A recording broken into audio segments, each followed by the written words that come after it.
Assalamualaikum warahmatullahi wabarakatuh. Ketertinggalan umat Islam mengenai ilmu pengetahuan saat ini sangat disayangkan. Padahal dulu sekitar abad ke-8 sampai abad ke-13 Masehi menjadi masa ketika para filsuf, ilmuwan, dan insinyur dari dunia Islam menghasilkan banyak kontribusi terhadap perkembangan teknologi dan kebudayaan, baik dengan menjaga tradisi yang telah ada ataupun dengan menambahkan penemuan dan inovasi mereka sendiri. Kita kini terlalu terpaku hanya pada masalah-masalah syariat. Sains dan Al-Quran merupakan bagian yang tak terpisahkan. Bagaimana tidak? Ada sekitar 800 ayat-ayat kauniyah, yakni ayat yang menjelaskan tentang kejadian alam. Namun, ayat-ayat Al-Quran beserta seluruh isinya masih dipahami sebagai bentuk yang kaku dan tidak ada pengembangan dari keilmuan selain ranah agama. Dari keresahan tersebut, pesantren Tebu Ireng telah melakukan transformasi pendidikannya kepada ranah sains. Wacana perkembangan islamisasi ilmu kontemporer dengan menempatkan ayat-ayat Al-Quran sebagai sumber ilmu pengetahuan.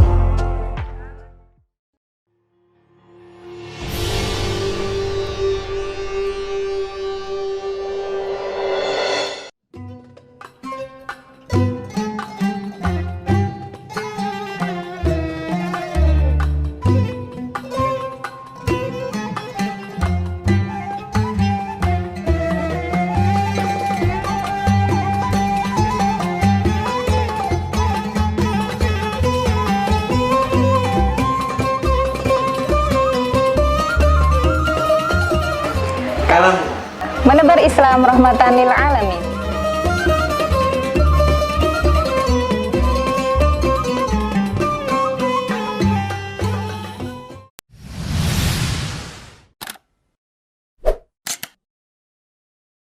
Assalamualaikum warahmatullahi wabarakatuh. Kembali lagi bersama saya Al-Fahrizal dalam program acara Kalamuna, Menebar Islam rahmatan lil alamin. Baik teman-teman sekalian, teman-teman Kalamuna, apa kabar semuanya?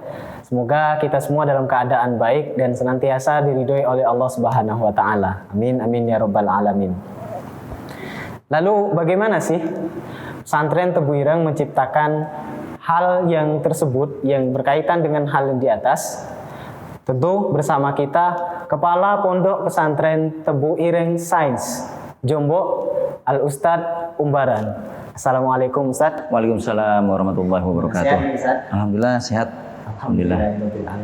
Baik Ustaz, sebelum kita berbicara lebih lanjut mengenai pesantren Sains Tebu Ireng, Ya. alangkah baiknya teman-teman di rumah juga ingin mengenal lebih dekat dan lebih dalam tentang panjenengan sendiri. Baik. Assalamualaikum warahmatullahi wabarakatuh. Waalaikumsalam. Saya masuk ke Tebu Ireng itu tahun 1994. Jadi waktu itu saya sangat awam tentang agama. Saya dilahirkan di ibu kota Indonesia, Jakarta. Jadi pengetahuan agama saya waktu itu sangat minim sekali. Dan saya termasuk anak jalanan, artinya sering berada di jalan, jangan dia ada di rumah. Nah itu yang menyebabkan orang tua mungkin ya menginginkan anaknya agar paham tentang agama dan juga tahu mana yang salah dan mana yang benar. Akhirnya setelah lulus SD saya dimasukkan ke pesantren. Waktu itu di tempat saya itu ada dua pesantren yang terkenal, yaitu pesantren Tebu Ireng dan pesantren Gontor. Akhirnya oleh orang tua ternyata saya dimasukkan ke Tebu Ireng. Ya, waktu itu di Tebu Ireng saya masuk ke Tebu Ireng itu tahun 94 tapi tidak bisa langsung masuk karena saya kesini itu bulan Februari ya. Waktu itu bulan Februari belum pembukaan pendaftaran ya. Jadi saya sementara transit di Pondok Pesantren Darul Falah di bawah asuhan Al-Mafrullah Kiai Haji Ali Ahmad waktu itu. Kemudian setelah bulan Februari, Maret, April, Mei, Juni, saya baru masuk ke Tebu Ireng daftar di Madrasah Sanawiyah. Waktu itu pengasuhnya adalah Al-Mafrullah Roma Kiai Haji Yusuf Hashim. waktu itu.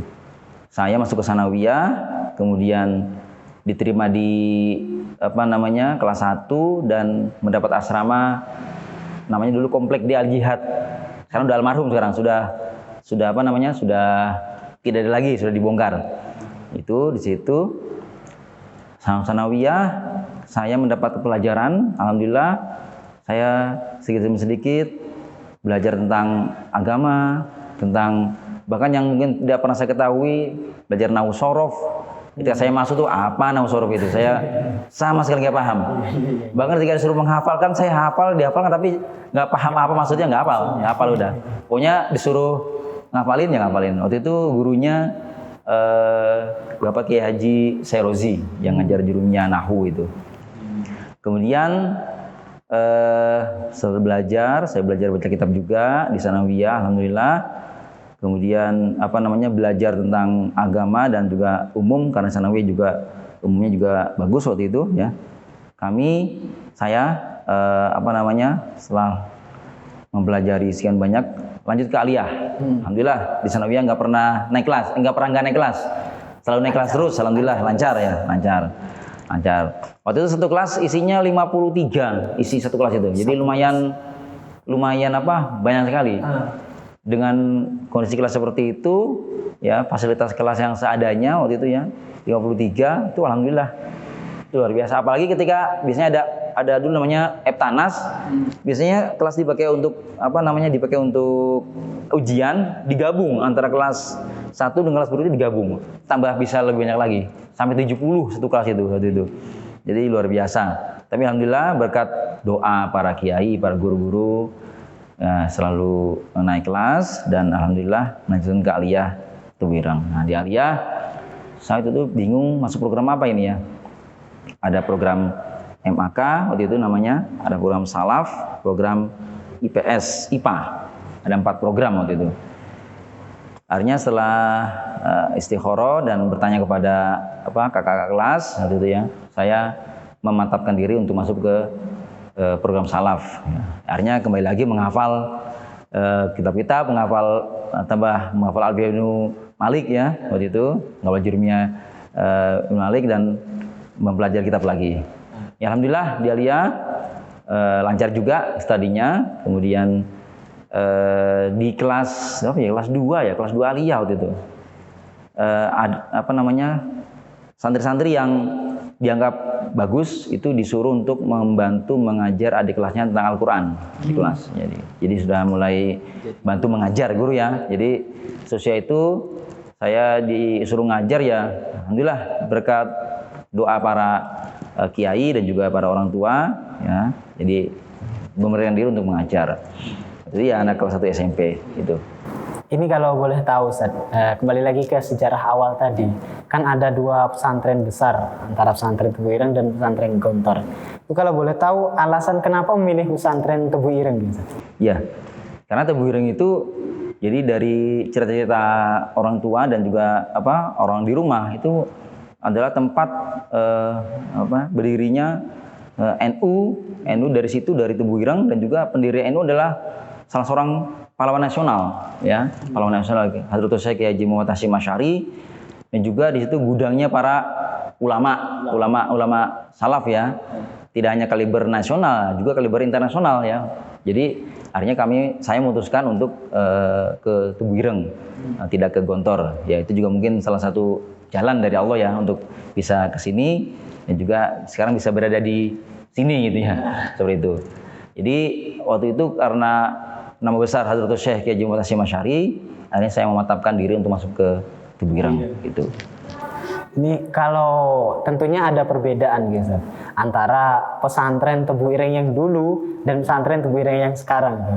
Nah, kalau boleh cerita sedikit ke teman-teman, itu apa sih keseruan pesantren Tebuireng zaman dahulu itu? Yang bukan di zaman sekarang. Iya. Ya, zaman dulu itu Tebuireng ibaratnya masih sangat bebas sekali. Jadi santri itu seakan-akan memang disuruh untuk mandiri. Jadi kalau santri itu betul-betul taat kepada aturan, dia betul-betul belajar, insya Allah jadi. Sebaliknya kalau santri itu main-main atau kurang serius dalam belajar, insya Allah biasanya tereliminasi secara alami gitu. Ya gitu. Jadi saking banyak santri waktu itu ya. Jadi karena terbatasan pengurus, jadi kami itu memang dituntut untuk mandiri. Dan juga waktu itu zamannya Almarhum Kiai Haji Yusuf Hashim itu sangat intens ke organisasi. Jadi kami senang ada kegiatan jamiah, kan belajar belajar pidato, belajar azan. Belajar azan itu masih budaya juga, harus latihan juga. Kalau nggak siap, bisa-bisa ketika azan sungguhan di masjid bisa diteriakin. Itu tuh benar. Ketika ada santri yang azannya keliru, itu sepondok langsung menyoraki. Selama 1 menit tuh mukul jendela, mukul pintu, rame satu pondok itu. Itu keseruannya seperti dulu itu. Sekarang insya Allah nggak ada, alhamdulillah. Hasil itu nggak ada. Kalau ada azan salah ya dimaklumi karena kalau dulu tuh disoraki, ya seperti itu. Dan juga karena sering latihan organisasi, jadi kita tahu cara memanage gimana mengadakan suatu acara, gimana kita latihan bicara di depan umum, juga perlu dilatih kan. Kalau nggak latihan otomatis, ini saya nggak derdek ini. Saya juga sekarang derdek ini kalau ngomong di sini nih, kan nggak terbiasa. Tapi dilatih untuk bisa dipaksa ya, untuk bisa bicara di depan umum. Saya itu kalau ngomong di depan umum itu nggak bisa dulu itu. Jadi buntu gitu ya. Tapi berkat latihan dan juga doa sih, pasti doa dari para masyayikh Tebu Ireng ya, itu alhamdulillah bisa. Dan juga teman-teman dulu kan antara masih ada salahnya asrama dulu komplek. Satu asrama itu campur antara aliyah dengan SMA, SMP, sanawiyah. Kelas 1, 2, 3. Jadi kita bisa belajar langsung kepada kakak kelas. Kakak kelas kita minta cara belajar gimana, ini ada pelajaran gimana solusinya, ada PR gimana, itu seperti itu. Tapi ada juga sih kakak kelas yang nakal itu ya, ngerjai adik kelasnya gitu ya, ada juga gitu. Disuruh-suruh ya, asal dari baru misalnya dikerjain ya, dulu seperti itu. Itu sekarang insya Allah sudah hilang ya, sudah tertata, sudah rapi. Insya Allah sudah hampir nggak ada gitu mengerjai bullying kepada adik kelasnya, kepada juniornya. Insya Allah sini sekarang sudah tidak ada seperti itu, alhamdulillah. Artinya yang menjadi keunikan atau keseruan zaman dahulu itu ya pertama tentang kemandiriannya, setelah itu latihan mental yang sangat kerasa banget. Iya, saya ingat, saya ketika latihan jamiah itu jalan pidato, ngomong itu sama teman tuh, saya dicekek pakai sorban, suruh turun. Masya Allah. Jadi seperti itu. Jadi kata itu latihan mental. Tapi kalau sekarang paling udah dianggap itu pelanggaran ya sekarang ini. Ya. Jadi cekek gitu, nggak bisa ngomong. Terus pasti ketawain sama teman-teman kan. Wah itu betul-betul menggugah semangat. Ayo bisa apa enggak?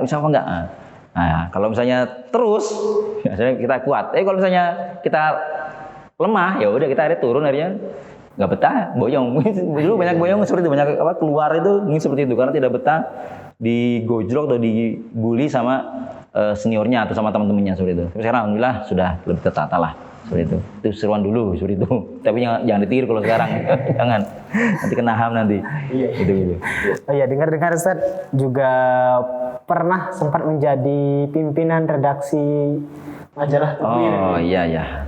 Ya, alhamdulillah saya ketika awal Almarhum Kiai Haji Solihin Wahid menjadi pengasuh tahun 2006 itu, beliau ini kan mungkin karena titisan dari ayah beliau Kiai Tasim yang suka menulis, dan juga dari kakek beliau Harutus Kiai Haji Muhammad Hasyim Asy'ari yang suka menulis juga, kitabnya banyak ya. Jadi beliau itu merasa kok pesantren ini kok tidak ada satupun santri yang menulis untuk mengeluarkan isi hatinya, mengeluarkan pikirannya, kok nggak ada. Akhirnya akhir tahun 2006 itu saya dengan beberapa teman pengurus dipanggil, terus dibilang tolong ini majalah Tebu Ireng disiapkan. Saya waktu itu, Gimana, saya juga belum pengalaman, saya juga pernah sama sekali buta sama sekali tentang itu.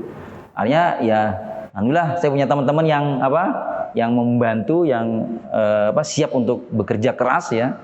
Akhirnya saya dengan itu ada Ustadz Mubarok, ada Ustadz Imam Subhi, ada Ustadz Ali Mutarom, ada Ustadz Mufid, Ustadz Harif Fatoni, kemudian ada Ustadz Hasan Basri, Ustadz Sukron Makmun, ya. Itu akhirnya kita mulai membuat rancangan gimana menjual tubuh ireng. Setelah dibuat rancangannya, apa rubrik-rubriknya, disampaikan kepada beliau, dan beliau setuju, udah setujui, akhirnya kita magang. Kita magang selama 1 pekan di Harian Bangsa di Gerahapena. Waktu itu kita dilatih oleh para wartawan Gerahapena untuk gimana cara bisa menulis dengan baik gitu. Ya, akhirnya di seminggu di sana 1 pekan belajar, kemudian setelah belajar 1 pekan kita pulang, alhamdulillah. Kemudian bulan Juli kita baru menerbitkan majalah tubuh ireng edisi pertama itu. Ya, tahun 2007 bulan Juni. Itu edisi pertama sudah terbit, alhamdulillahirabbil alamin. Sampai sekarang saya lihat itu berkembangnya luar biasa pesatnya majalah tubuh ireng itu, sampai ada tubuh ireng channel, sampai ada yang lainnya, ada pustaka tubuh ireng, alhamdulillah. Itu berkat dari Yayasolah yang ingin mengembangkan santri agar bisa menulis gitu, seperti itu. Karena kalau berbicara seperti ini itu kan hanya instan aja, sekarang didengar besok udah lupa. Tapi kalau tulisan kan bisa abadi kan? Abadi. Jadi itu yang beliau tekankan, menulis. Dan beliau juga mencontohkan kepada kami dengan beliau sering menulis di sosial kabar ya, buku juga beliau, alhamdulillah kita terinspirasi dari Yayasolah almarhum, seperti itu. Okay. Artinya memang benar ada pepatah atau quotes lah bahasa sekarang Ustaz. Menulislah agar kamu dapat merasakan hidup setelah mati, itu benar ya. Benar. Alhamdulillah. Dengan adanya itu saya beberapa kali menulis buku. Itu karena terpaksa. Yang pertama itu ada dari penerbit 3 serangkai diminta untuk menulis buku tentang Ahlussunnah wal Jamaah. Dengan beberapa guru saya nulis itu untuk tingkat sanawiyah. Kemudian menulis juga buku Aswaja untuk internal dalam pesantren tubuh ireng ini. Juga pernah nulis buku itu buku saku percakapan daily conversation bahasa Inggris. Itu alhamdulillah itu berkat dilatih oleh Yayasolah ya, dan juga teman-teman yang selalu mendukung, akhirnya bisa, alhamdulillah, seperti itu. Ini terakhir Ustaz, kesan untuk pesantren tubuh ireng itu sendiri menurut jenengan? Pesantren tubuh ireng itu pesantren yang punya nama besar, ya, punya nama besar yang luar biasa, yang mana alumni-alumninya itu tidak hanya berkiprah menjadi seorang kiai di pondok pesantren, jadi tersebar di berbagai lini kehidupan. Ada yang jadi pejabat ini tidak hanya tingkat rendah, tingkat atas juga ada ya, alumni tubuh ireng itu luar biasa. Ya, juga ada yang jadi pengusaha ya, jadi pengusaha sukses. Banyak. Hanya kiai punya pondok juga ada. Ada yang jadi tenaga pengajar jadi semua itu insya Allah dimiliki oleh alumni tubuh ireng. Dan keunikannya ini tubuh ireng mungkin dari segi itu ya, mendapatkan keilmuan, mungkin dari segi agama dan pengetahuan mungkin tidak sedalam pondok-pondok salaf yang memang mendalami agama secara 100% itu ya. Kalau sekarang mungkin ada mualimin itu ya. Tapi itu juga bermanfaat dan itu juga berguna.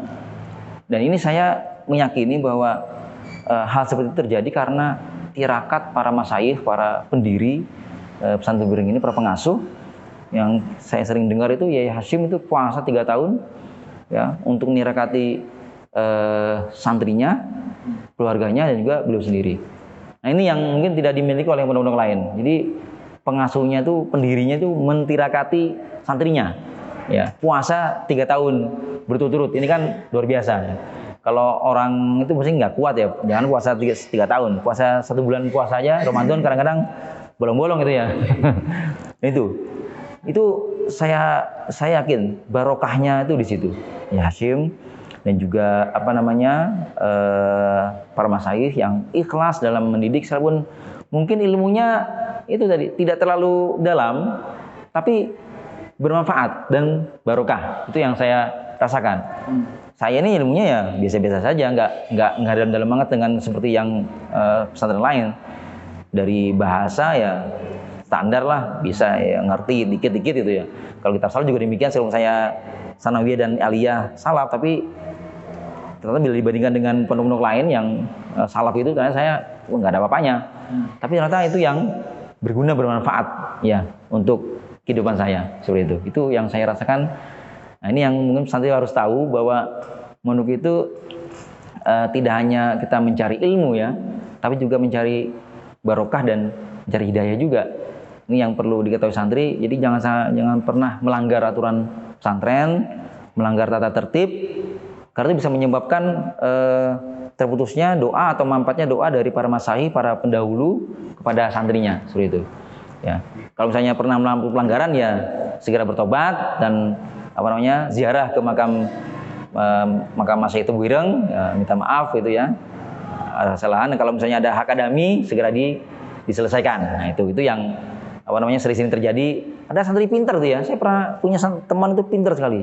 Tapi sekarang kehidupannya luar biasa kurang enak gitu ya. Sebagai santri Tebuireng, harusnya kan santri Tebuireng itu kan kalau sudah keluar kan lulus kan insya Allah mapan lah gitu ya. Ya jangan sampai bahasanya belangsak amat lah. Itu ternyata ketika dia mondok tuh sering melanggar, sering melawan kepada guru, kepada pengurus. Itu yang menyebabkan ilmunya tidak barokah dan manfaat. Ini yang saya rasakan dan saya lihat sendiri dari beberapa teman. Itu mungkin. Baik teman-teman Kalamuna, sekian yang dapat kita bincangkan mengenai beliau. Tetap bersama kami dalam program acara Kalamuna, menebar Islam rahmatan lil alamin. Assalamualaikum warahmatullahi wabarakatuh.